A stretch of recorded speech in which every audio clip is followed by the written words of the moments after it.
我哋而家嘅人活得真係好攰，身體嘅攰仲好，瞓一晚就復原過嚟。最磨人嘅係心攰，心點解會攰？講白啲就係諗太多。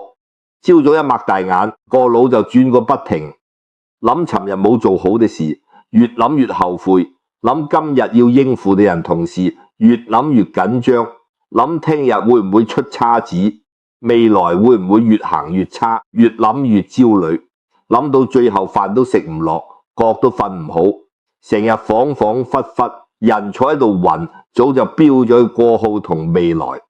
你去街上面睇下，10個人入面有8個眉頭都皺住後生仔，愁公愁留，中年人愁仔女愁長輩，就連退休嘅老人家都要操心仔女嘅日子、孫輩嘅學業，一顆心從來冇放下過。大家成日話等呢件事過後就好啦，點知呢件事啱完，下一件又嚟，個心永遠狠住，日子過成咁趕路，淨係識向前衝，從來冇好好感受過當下。老祖宗傳咗幾千年嘅一句說話，叫一切自有老天安排。好多人一聽就皺眉話，呢啲唔係迷信，唔係叫人躺平，反正咩都注定好咗哦。咁我喺屋企瞓覺就得，咩都唔使做，係我嘅自然會嚟，唔係我嘅要求都冇用。我同你講，要是你咁樣諗，真係將老祖宗嘅智慧睇得太淺，完全理解反咗。覺得講到呢度講中你心聲嘅朋友，不妨點個讚支持一下，亦都歡迎喺評論區留低心安理得，福氣自來。我哋一齊接住這份踏實嘅福氣，一切自有老天安排。真正意思從來唔係叫你躺平，恰恰相反，係叫你站得更穩，活得更明白，過得更輕鬆，走得更有方向。你聽懂咗呢句話，心入面嗰塊壓咗好耐嘅大石自然就落地，再也唔會成日胡思亂想同自己較勁。我先問大家一個問題，我哋成日講嘅老天到底係咩？好多人以為係天上坐住個白屈子神仙，管住生死禍福，唔係嘅。我哋中國人講嘅老天，從來唔係具體嘅神，係規律，係因果，係大勢，係睇唔見摸唔着，卻時時刻刻運轉嘅自然法則。你睇春去夏來，秋去冬來，四季輪轉，從來唔亂。呢個係老天安排嘅。你再犀利都冇辦法令春天直接跳到冬天。太陽東升西落，水往低處流，生老病死嘅人生周期，呢啲大規律、大框架都係老天定下來嘅，躲也改唔到，躲也逃唔過。聽到呢度肯定有人要問，既然大框架都定好咗，努力仲有咩用？我都要問你，春種秋收係老天定嘅規律，對唔對？同樣春天播種，點解有人滿倉滿谷，有人只夠糊口，仲有人顆粒？無收差別存在人自己。老天俾咗你春天土地種子同陽光雨水，但唔會替你耕地播種、除草收割，呢啲事全要你親手做，一分耕耘先有一分收割。所以我哋中華文化最了不起嘅地方，就係既唔係宿命論，也唔係人定勝天嘅極端論，而係兩者合一，叫天人合一。天有天嘅本分，人有人嘅本分，天定嘅規律要尊重敬畏，唔可以對住幹。人能做嘅事要盡心盡力，唔可以偷揾耍滑。呢個就係成日講嘅6個字：盡人事，聽天命。你真悟透咗呢6個字，呢輩子就活得通透，唔會再有咁多動巴同痛苦。先講咩叫盡人事？你能控制、能做主嘅事，要100%盡心盡力，做到問心無愧，自己都挑唔出毛病。為人父母就將仔女照顧好，教佢行正道做員工，就將工作做講實唔敷衍。做生意就將產品做好，對得住良心。讀書就將學問學到手，唔混日子。呢啲都係你分內嘅事，半分偷懶都唔得。耍滑頭騙得到人哋，騙唔到自己，更騙唔到因果。好似我認識嘅一間茶餐廳老闆，10幾年前開鋪頭，啱好遇上沙士，全行業都唔景氣。好多人勸佢頂手算啦，佢就話大環境係天定嘅，我控制唔到，但鋪頭衛生、食物質素、對客人嘅態度係我可以話事嘅。佢日日堅持用新鮮食材，茶膽充足時間，就算冇幾多客人都保持鋪頭乾淨，仲主動送外賣去隔離醫院俾前線醫護。後來疫情過後，熟客都返幫襯，仲帶埋朋友過嚟。佢間茶餐廳越做越好，而家仲開2間分店。有人話佢好彩，其實邊有憑空嘅？好彩只不過係佢喺自己能做嘅範圍入面盡足人事。至於大環境幾時好，生意幾時起飛，呢啲就係天命。佢冇強求，亦都冇放棄。咁咩又叫聽天命？就係你控制唔到嘅變數，說咗唔算嘅結果。要學會接受，學會放下，唔可以死抓住唔放辛苦。種咗1年嘅地被暴雨，沖毀認真做嘅項目，遇上市場變動，掏心掏肺對待嘅人唔領情，呢啲都唔係你能完全掌控嘅。呢個就係天命嘅部分，再唔甘心都冇用。而家嘅人點解痛苦？就係將呢2件事搞反咗。該盡人事嘅地方偷揾敷衍，總諗住走捷徑；該聽天命嘅地方又死抓住唔放，成日胡思亂想，非要事事順自己心意。到最後人事冇盡到天命，也睇唔懂，兩頭落空，當然痛苦心攰。舉個最常見嘅例子，好多後生仔揾工唔諗自己本事夠唔夠，經驗足不足，先諗賺唔賺到大錢，升得快唔快，講出去有冇面，成日盯住結果諗，就係唔肯喺過程上下功夫。見工前唔好好了解公司打磨履歷，淨係坐喺度亂諗，萬一見唔成點算？想呢啲半分用都冇，只會越諗越緊張，連正常水準都發揮唔出嚟。你該做嘅係將精力全放喺自己能控制嘅事上，研究公司業務，匹配崗位需求，打磨優勢，彌補不足，將呢啲做到極致，剩低嘅就交俾老天見到。工係緣分，好好幹，冇見到又冇關係，說明呢份工唔適合你，後面仲有更好嘅。咁樣諗，心就坦然，唔會因為一次失敗就全盤否定自己。再講感情，幾多人喺感情入面痛苦不堪，就係成日盯住對方，猜佢愛唔愛自己，會唔會變心，越諗越冇安全感，跟住就鬧脾氣，查手機，將對方逼得透唔到氣，最後好好嘅感情硬係被諗冇咗正確心態，係將眼光收返自己身上，問自己呢段感情入面有冇盡到本分，有冇真心付出，好好經營，有冇提升自己，呢啲係你能控制嘅，做好咗就問心無愧。至於對方珍唔珍惜，變唔變心，係佢嘅事，係老天嘅事，你管唔到也唔使管。佢珍惜就好好走落去，唔珍惜都係佢冇福氣。你真心付出過就冇咩遺憾。不止後生仔係咁，好多踏入中年嘅朋友一樣困喺呢個死胡同裏面。人到中年上有長輩要照顧下，有仔女要籠養，肩上擔子一重，就越想抓緊身邊所有嘢，半點閃失都受唔起。公司傳出架構調整嘅風聲，就日日擔心會唔會被裁員，連食飯都冇胃口。手頭投資跌幾個點就坐立不安，成日盯住個行情熒幕，連覺都瞓唔安穩。同親戚朋友聚個會都不自覺，比較邊個賺得多，邊個仔女學校好，比來比去，比到自己一套戲，總覺得自己樣樣唔及人。其實你靜落心諗下，公司嘅整體規劃，市場嘅起起落落，別人嘅生活節奏，邊一樣係你能完全掌控嘅？大環境嘅走向你改唔到，但你可以將手頭每一件工作做妥當，閒時裝備下新技能，就算真有變動，你都有足夠本錢應對。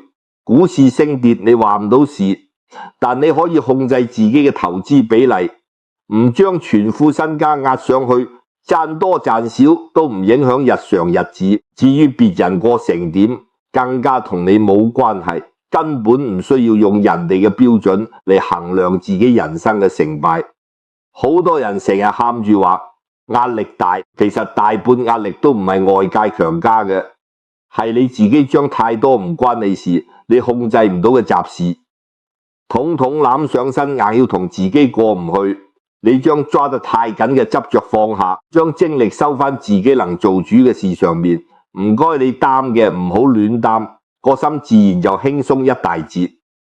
所以你睇，一切自有老天安排，從來唔係教你躺平，係教你將心放下，將注意力從控制唔到嘅人同事上面收返自己身上，收返當下將該做嘅事做好，將日子過踏實。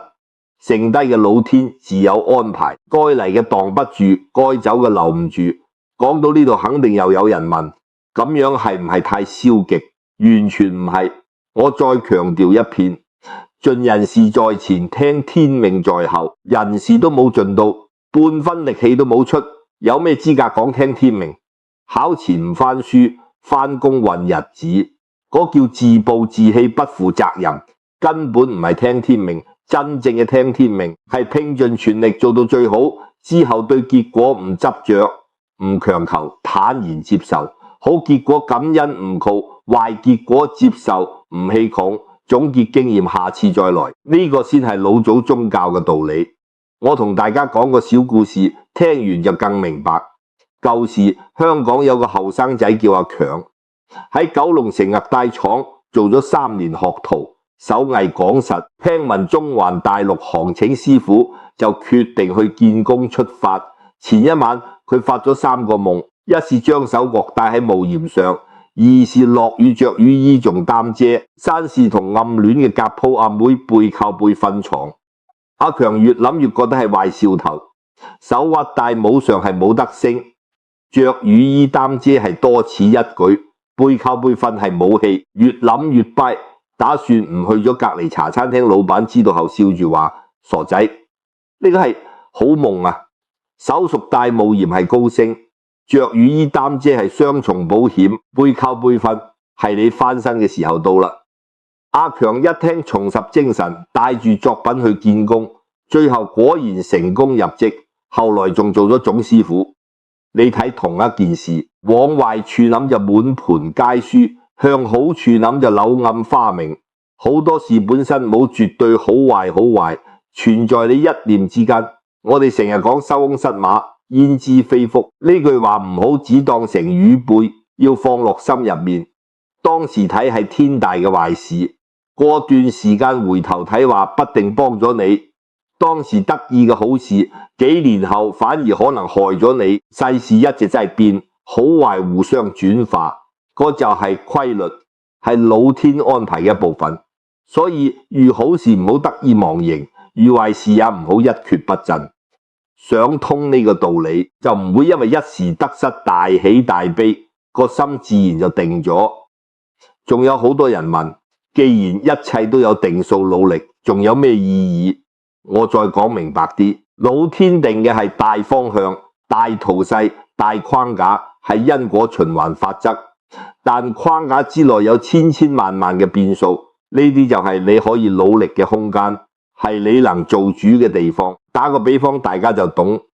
坐船從香港去澳門，目的地係定嘅，呢個就係大定數。但航行路上走邊條航道開幾快，遇到風浪點調醒，都係變數，全看船長安排。你唔可以話反正終點係澳門就唔掌舵瞓覺，咁遲早出意外。也唔可以非要澳門搬嚟香港，呢個係定數，再努力都做唔到。認清目的地，一路上好好掌舵，靈活應對，最後安全抵達。呢個就係盡人事聽天命。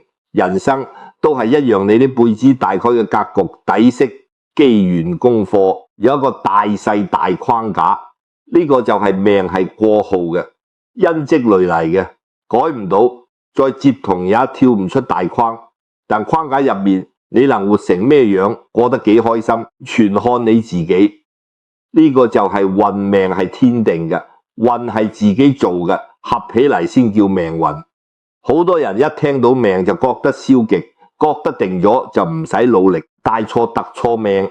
就好似你上桌打牌，牌好牌壞係老天俾嘅，你揀唔到，但咁樣打串下你自己，拿好牌亂打也會輸光，拿爛牌用心經營也能贏。關鍵唔係牌好唔好，係你會唔會打，用唔用心。歷史上有成就嘅人未必命就好，好多人出身貧寒，一手爛牌，卻靠踏踏實實一步步走出嚟。佢哋唔係逆天改命，只不過係喺自己命嘅框架入面，將運做到最好，將手裏嘅牌打到極致，喺格局入面活出最好嘅自己。所以我成日講，人唔好成日去算命，唔好周圍問自己能不能發財獎，受知道咗又點樣？命好就躺平，唔努力，再好嘅命都會浪費；命唔好就自暴自棄，本來該有嘅機會都會錯過。真正有智慧嘅人唔算命，只問自己今日該做嘅事做好咗冇，本分盡到咗冇，走嘅係唔係正道，對唔對得住良心，呢啲先係你該諗嘅，係你能做主嘅。做好呢啲運，自然唔會差命，亦會往好嘅方向走。成日胡思亂想，不肯好好做事，命再好也冇用人。呢輩子最重要嘅唔係得到多少，而係做咗啲咩，係你個心安唔安。家產萬貫，卻成日擔驚受怕，患得患失，也唔算幸福。冇幾多錢，冇幾大名氣，但心入面踏實，食得落，瞓得着，堂堂正正，問心無愧，就係有福之人。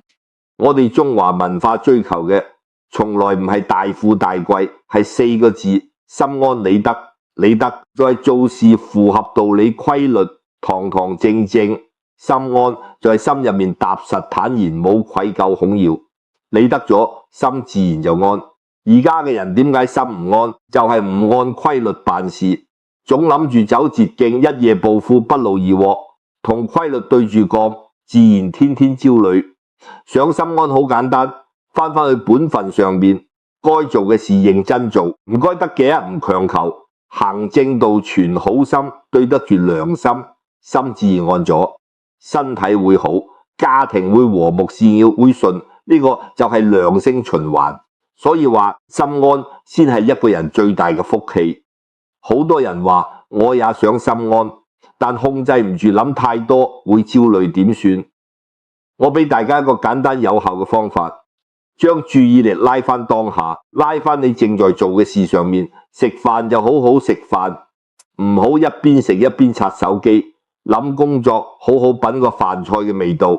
行路就好感受腳踩喺地上嘅踏實感。工作就好好工作，專注手頭嘅事，做完一件再做下一件。陪屋企人就好好陪伴，唔好人在心唔在。錯過仔女成長，父母陪伴，以後補唔翻，就好似中意行山嘅朋友，成日諗住快啲登頂，一路低頭行氣喘吁吁。錯過沿路嘅樹林溪流同海景，其實行山嘅樂趣唔止登頂嗰一下，沿路風景同過程先最珍貴。人生都係一樣，淨係掛住趕去未來嘅目的地，就會錯過當下所有美好。你就咁練，每次發現自己胡思亂想，飆去過號未來，就將心拉翻當下，練耐咗，個心就慢慢定落嚟。因為揾到咗落腳點，唔再飆喺空中。要知道過號已經過號，再後悔也改唔到，未來仲冇，你再焦慮也冇用。只有當下係你實實在在擁有可以做主嘅章，每一個當下過好，過號就冇遺憾，未來自然唔會差。我再講個小故事，有個小和尚成日靜唔落心，胡思亂想，就問老和尚點樣先可以令心定下來。老和尚話好簡單，該食飯嘅時候食飯，該瞓覺嘅時候瞓覺就得。小和尚疑惑，呢個唔係所有人都喺做，點解我定唔落嚟？老和尚笑住話，唔一樣，世人食飯時千般計較，瞓覺時萬般思慮，所以心定唔落嚟。你食飯就靜諗，食飯瞓覺就淨諗瞓覺，心自然就定咗。道理就係咁簡單，但越簡單越難，做到我哋個心早已習慣亂跑，拉返嚟唔係一日兩日嘅事，慢慢練就好。每次發現走神就拉返嚟，次數多咗自然有效果。仲有一個方法好好用，凡事向好處諗，好多人痛苦就係一點小事就往最壞處諗，身體有啲唔舒服就懷疑得重病，越諗越驚，最後冇病都想出病嚟。事情本身冇絕對好壞，好壞都係你諗出嚟嘅。向好處諗，心情好，狀態好時，也容易往好嘅方向走。往壞處諗，心情差，狀態差，反而容易出問題。我唔係叫你自欺欺人，而係事情冇定論之前，唔好先往最壞處諗，先俾自己一點信心希望。就算最後結果唔好，到時候再面對也唔遲。提前擔心只係白白受罪。而且你諗下，當時覺得天塌下來嘅大事，3-5年後回頭睇根本唔算事。5年前令你瞓唔着嘅事，而家仲重要嗎？10年前令你焦慮嘅問題，你仲記得幾多？而家擔心嘅事，再過幾年睇，也一樣不值一提。咁你急什麼怕什麼？天塌唔落嚟，亦只要老天安排，好好做人，好好做事，剩低交俾老天就得個。肯定有人會話道理都懂，但遇到事就做不到，還是會焦慮煩惱。呢個太正常，冇人天生就做得到，都係慢慢練出嚟嘅。唔好要求自己一下子就做好，只會更挫敗。你要容許自己有情緒，焦慮煩惱都係人之常情，但唔好陷喺情緒入面，唔好被情緒帶住走。你要好似旁觀者一樣，睇住情緒來，睇住佢走，知道佢來咗，但唔跟住佢跑，唔被佢控制。就好似天上嘅雲飄嚟飄去，雲來咗天仲係天，雲走咗天仲係天。你個心係天空，念頭情緒就係雲，唔使追，唔使講，睇住就好。慢慢你就會揾到嗰個如如不動嘅自己，唔會再被雜念牽住走。呢個就係行，唔係要你上山出家，係喺日常小事上面練心練定力，食飯行路工作待人，處處都能練，練到遇事心不慌意不亂，能坦然面對，就成咗再返去，一切自有老天安排。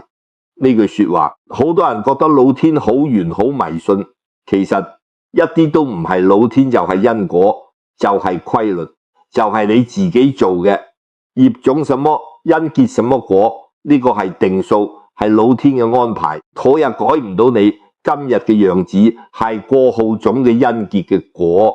你未來嘅樣子係而家種嘅因結嘅果。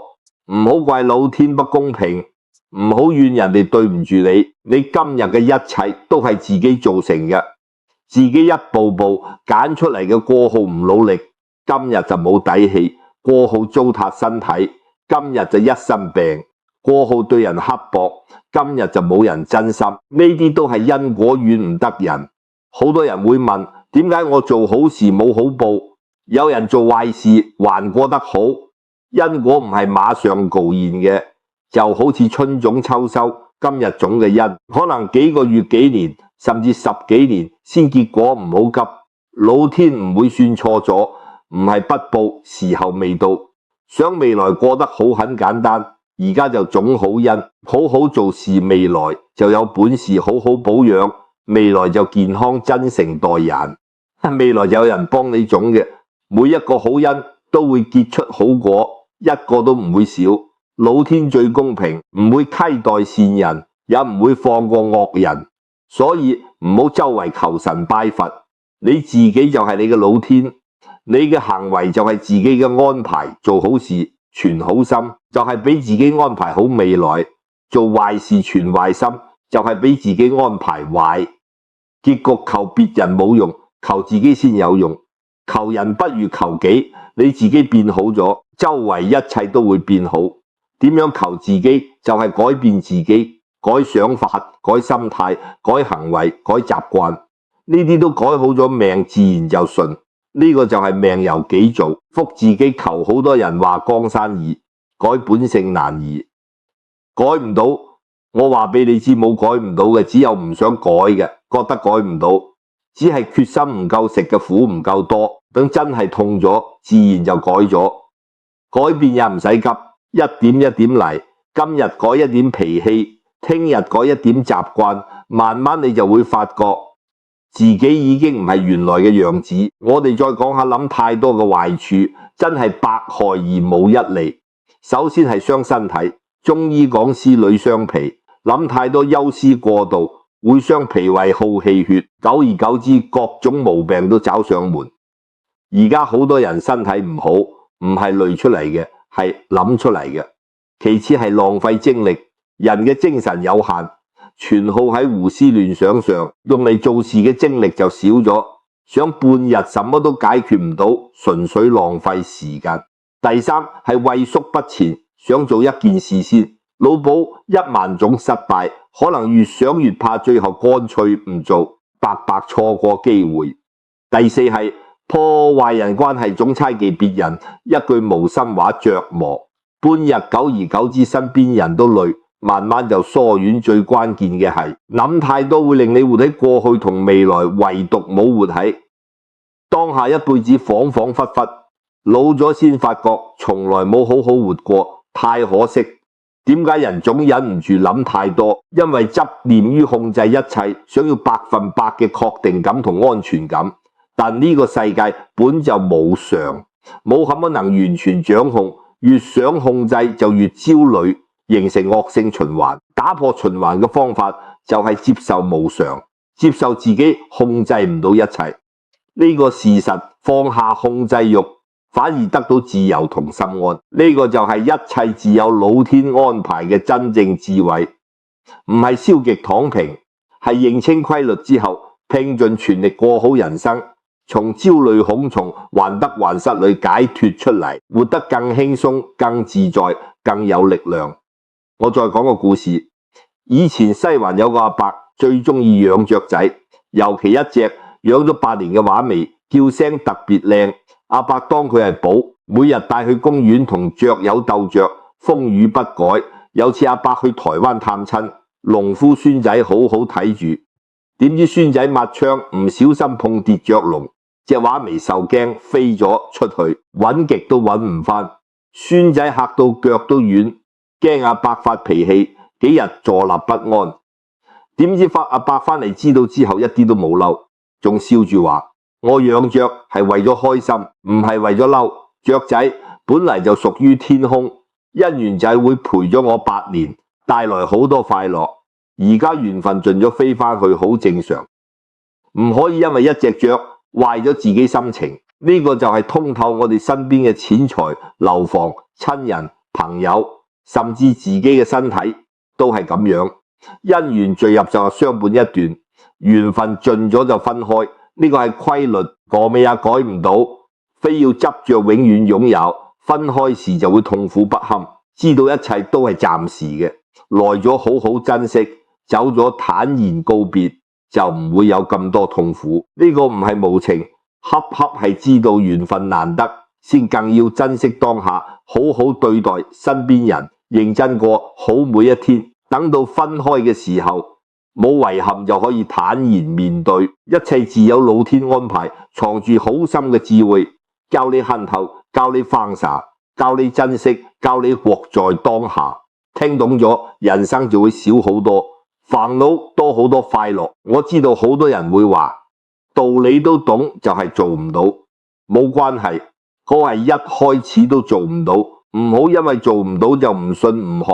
道理先放喺心入面，慢慢體會實則。遇到事就拿出嚟問問自己，邊啲係我能做嘅，邊啲係我控制唔到嘅。能做就盡力，控制唔到就放下。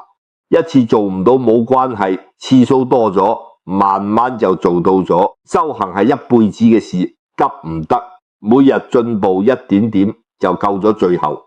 我再將核心道理總結成5點，大家記喺心入面，慢慢琢磨。第一，世界有它嘅規律、因果同大趨勢，呢啲你改變唔到，要尊重敬畏，唔好同規律對住幹。最後吃虧嘅係自己。第二，規律嘅大框架入面有足夠空間俾你努力，盡好自己本分，將能控制嘅事做到最好，呢個就係盡人事。第三，控制唔到嘅事同外在結果，唔好執着，唔好強求，拼盡全力之後坦然接受，呢個就係聽天命。第四，唔好諗太多，唔好活喺過去同未來，將心收返當下，做好眼前事，珍惜眼前人，呢個先係人生最要緊嘅事。第五，命由己造福，自己求你今日嘅一切，來自過去未來嘅一切取決於而家想要好未來，而家就仲好因做好事，行正道你自己好啦，一切都會好。將呢5點落實到生活裏，慢慢你就會發覺心越嚟越定，煩惱越嚟越少，日子越嚟越順。唔係老天特別照顧你，係你自己變咗同規律合上咗，所以一切都順咗。呢個就係中華文化嘅智慧，係老祖宗留俾我哋嘅寶貝，唔係迷信，唔係消極，係非常積極實在嘅人生哲學。越早懂，越早受益。人呢輩子話長唔長，話短唔短，點樣過都係一輩子，點解唔活得明白，輕鬆自在一點？諗咁多做什麼？該來嘅總會來，該走嘅總會走，一切自有老天安排。好好做人，好好做事，對得住天地良心，就夠咗剩低嘅交俾老天，佢一定會俾你最好嘅安排。今日講咗咁多，聽入去1、2句，能用到生活裏就很厚咗。道理唔在多，在於有用，在於真嘅去做。聽再多唔做也白聽，聽懂一句真嘅改變咗，呢一句就夠咗。希望大家都能將心放下嚟，將腳步放慢一點，好好食飯，好好瞓覺，好好做事，唔好諗太多，唔好同自己較勁，一切自有老天安排。你心安咗，你嘅世界就安咗。你好啦，你嘅世界就好啦。